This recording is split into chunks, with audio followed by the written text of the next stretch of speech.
Hello मेरे प्यारे दोस्तों, आप सब कैसे हैं? मुझे आशा और विश्वास है आप स्वस्थ और मस्त होंगे। आज मैं आप लोगों के लिए हिंदी का बहुत ही महत्वपूर्ण क्लास लेकर आया हूँ, जो सभी विद्यार्थियों के लिए बहुत महत्वपूर्ण क्लास है। आज का क्लास कक्षा 6 से लेकर कक्षा 12वीं तक विद्यार्थी के लिए बहुत उपयोगी है और कोई प्रतियोगी परीक्षा की तैयारी करने वाले विद्यार्थी भी इस क्लास को देखकर लाभ उठा सकते हैं। आज मैं आप लोगों के लिए हिंदी के विशेष क्लास में अलंकार लेकर आया हूँ। अलंकार में आज हम पढ़ेंगे यानी संदेह और भ्रांतिमान अलंकार में अंतर, क्योंकि बहुत से विद्यार्थी संदेह और भ्रांतिमान अलंकार में कंफ्यूज हो जाते हैं यानी भ्रमित हो जाते हैं, क्योंकि ये बहुत समान होते हैं, ये एक जैसे होते हैं, इसलिए इनमें अंतर समझ नहीं पाते हैं। आज मैं आप लोगों को इन दोनों संदेह यानी भ्रांतिमान अलंकार में इतने सरल शब्दों में अंतर समझाऊंगा उदाहरण सहित, ताकि आप लोगों को अच्छी तरह से हमेशा के लिए ये समझ में आ जाए। लेकिन आप लोग से प्रार्थना है, क्लास इस यूट्यूब चैनल को सब्सक्राइब करके अपना प्रेम भरा सहयोग दीजिए। यदि हमारा क्लास पसंद आया हो, आप लोगों के सहयोग लायक हो, तो हमारे क्लास को मेरे लाइक करिए, शेयर करिए, कमेंट करिए। चलिए आज की क्लास को हम स्टार्ट करते हैं। आज का क्लास हमारा है, देखिए आज का क्लास हमारा क्या है, यानी अलंकार यानी संदेह और भ्रांतिमान अलंकार में अंतर। यानी संदेह अलंकार किसे कहते हैं, भ्रांतिमान अलंकार किसे कहते हैं। संदेह अलंकार और भ्रांतिमान अलंकार में क्या अंतर है, इनकी परिभाषा क्या है, उदाहरण सहित चलिए समझते हैं। देखिए हमारा पहला अलंकार क्या है, यानी संदेह अलंकार। संदेह अलंकार, संदेह अलंकार किसे कहते हैं, देखिए इसकी परिभाषा है, जब कोई व्यक्ति या वस्तु अन्य उपमेय किसी दूसरे व्यक्ति या वस्तु के समान दिखाई देने से निश्चित रूप से पहचाना नहीं जा सके तो उसे संदेह अलंकार कहते हैं। यानी जब कोई व्यक्ति या वस्तु किसी दूसरे व्यक्ति या वस्तु के इतने समान हो, उसे देखने से पहचाना ना जा सके कि कौन सा वही वस्तु है, तो उसे ही संदेह अलंकार कहते हैं। जैसे उदाहरण देखिए, यहाँ उदाहरण है, नारी बीच साड़ी है कि साड़ी बीच नारी, कि साड़ी ही की नारी है कि नारी ही की साड़ी।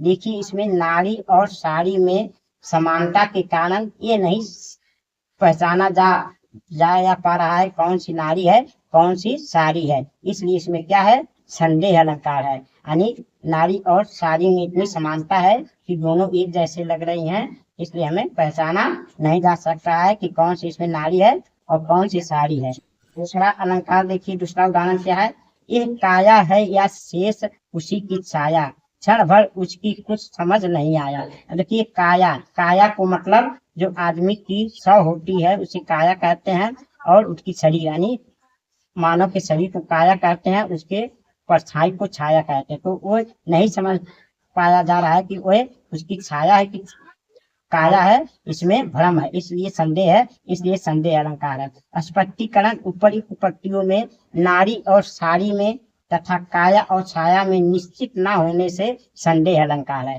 तो मुझे आशा और विश्वास है कि आप लोग समझ में आया होगा कि संदेह अलंकार किसे कहते हैं और इसकी उदाहरण क्या है। चलिए हम देखते हैं भ्रांतिमान अलंकार।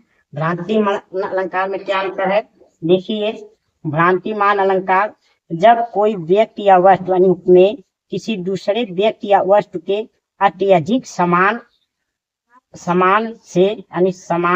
से उसे वही मान लिया जाए तो उसे भ्रांतिमान अलंकार कहते हैं। यानी जब किसी व्यक्ति या वस्तु किसी दूसरे व्यक्ति या वस्तु के इतने समान हो, इतना अत्यधिक समानता हो कि उसे वही वस्तु समझ लिया जाए तो उसे भ्रांतिमान अलंकार कहते हैं। देखिए उदाहरण जैसे, बील बिचारी प्रविशन लगयो नाग सुंड में ब्याल, ताहू कारी ऊख भरम लियो उठाए टाल। यानी यहाँ देखिए हाथी के छूंड को यानी बील समझकर नाग यानी सांप ने उसमें प्रवेश कर लिया, वो समझा कि ये यानी हाथी के सूंड को समझा ये बील है, इसमें प्रवेश कर जाए, और हाथी नाग को समझी एक कारी ऊख यानी गन्ना है, कोई गन्ना समझ के उस सांप को उठा ली, यानी दोनों भ्रम हो गए। हाथी के सूंड को बील समझ लिया सांप, और सांप को काला गन्ना समझ के हाथी ने उसे उठा लिया, तो यानी हाथी के सूंड को बील और सांप को यानी गन्ना समझा गया, तो इसमें भ्रांतिमान अलंकार है। दूसरा उदाहरण देखिए, ओस बिंदु चुंग रही हंसनी मोती उनको जान। यानी ओस के बूंदे जो होते हैं वो ऐसे चमक रहे हैं जैसे मोती हो, और हंसनी उसे चूम रही है, ये समझ रही कि मोती है। तो ओस के बूंद को क्या मान लिया गया है, मोती मान लिया गया, यानी भ्रम हो गया है, हंसनी को इसमें भ्रम हो गया है कि ओस का बूंदे जो है मोती है, इसलिए भ्रांतिमान अलंकार है। तीसरा उदाहरण देखिए, जान श्याम को घनश्याम को नाच रहे वनमोर। यानी श्याम यानी कृष्ण भगवान को घनश्याम यानी बादल समझकर मोर नाचने लगे। समझे कृष्ण भगवान को लेके कि काले काले बादल आ गए और मोर प्रसन्न होकर नाचने लगे। इसमें क्या है, भ्रांतिमान अलंकार है, तो इसमें भ्रम है। स्पष्टीकरण क्या है, उपयुक्त पंक्ति में हाथी के सूंड को बीर, सांप को गन्ना, ओस की बूंदों को मोती, श्याम को बादल अत्यधिक समानता के कारण भ्रम होने से मान लेने से भ्रांतिमानी अलंकार है, यानी भ्रांत मान अलंकार है। तो मुझे आशा और विश्वास है कि आप लोग समझ गए होंगे कि संदेह अलंकार और भ्रांतिमान अलंकार क्या होता है। यानी संदेह अलंकार वो होता है जब किसी व्यक्ति या वस्तु, जब कोई व्यक्ति या वस्तु किसी दूसरे व्यक्ति या वस्तु के समान होने के कारण ये निश्चित ना हो पाए कि वो वस्तु वही है, तो उसे क्या कहते हैं, संदेह अलंकार। अब भ्रांतिमान अलंकार, जब कोई व्यक्ति या वस्तु किसी दूसरे व्यक्ति या वस्तु के इतनी अत्यधिक समान हो कि उस व्यक्ति या वस्तु को वही वस्तु या व्यक्ति मान लिया जाए, तो उसे भ्रांतिमान अलंकार कहते हैं। ये उसकी अंतर है। मुझे आशा और विश्वास है कि आप संदेह अलंकार और भ्रांतिमान अलंकार समझ गए होंगे। चलिए एक बार आप लोगों को और इसे बता देते हैं। देखिए संदेह अलंकार, जब कोई व्यक्ति या वस्तु उपमेय किसी दूसरे व्यक्ति या वस्तु के समान दिखाई देने से निश्चित रूप से पहचाना नहीं जा सके, तो उसे संदेह अलंकार कहते हैं। उदाहरण, नारी बीच साड़ी है कि साड़ी बीच नारी, कि साड़ी ही की नारी है कि नारी ही की साड़ी। ये देखिए, इसमें नारी को साड़ी समझा जा रहा है और साड़ी को नारी, ये निश्चय नहीं हो पा रहा है कि नारी और साड़ी में से कौन साड़ी है कौन नारी है, इसमें संदेह है। दूसरा उदाहरण है, एक काया है या दो शेष उसी की छाया, क्षण भर उसकी बूंद समझ नहीं आया। एक काया को छाया और छाया को काया समझा जा रहा है, होने का संदेश हो रहा है कि एक कौन सी छाया कौन का संदेश हो रहा है, तो इसलिए ये क्या है, संदेह अलंकार। स्पष्टीकरण, उपयुक्त पंक्ति में नारी और साड़ी में तथा काया और छाया में निश्चित ना होने से संदेह अलंकार है, और वही हमारा भ्रांतिमान अलंकार। जब कोई व्यक्ति या वस्तु के किसी दूसरे व्यक्ति या वस्तु के अत्यधिक समान होने से उसे वही मान लिया जाए, तो उसे भ्रांतिमान अलंकार कहते हैं। जैसे उदाहरण, बिल बिचारी प्रविशन लगयो नाग सुंड में ब्याल, ताहु कारी ऊख भ्रम लियो उठाए टाल। यानी हाथी के सूंड को सांप ने बिल समझ कर उसे प्रवेश कर दिया, और हाथी ने सांप को काला गन्ना समझ के यानी काला गंदा समझ के झट से उठा लिया, तो ये दोनों भ्रम हो गए, भ्रमित होकर उसे ही मान लिए, यानी हाथी के सूंड को बिल मान लिया गया और सांप को काला गन्ना मान लिया गया। तो क्या भ्रांतिमान अलंकार है।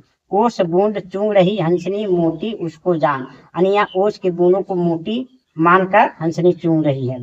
जान श्याम को घनश्याम को नाच रहे वनमोर, यानी श्याम कृष्ण भगवान को बादल समझकर यानी मोर नाच रहे हैं। तो स्पष्टीकरण, ऊपरी पंक्ति में हाथी के सूंड को बिल, सांप को गन्ना और ओस की बूंदों को मोती, श्याम को बादल समानता होने के कारण भ्रम होने से मान लिया गया है, इसलिए यहाँ भ्रांतिमान अलंकार है।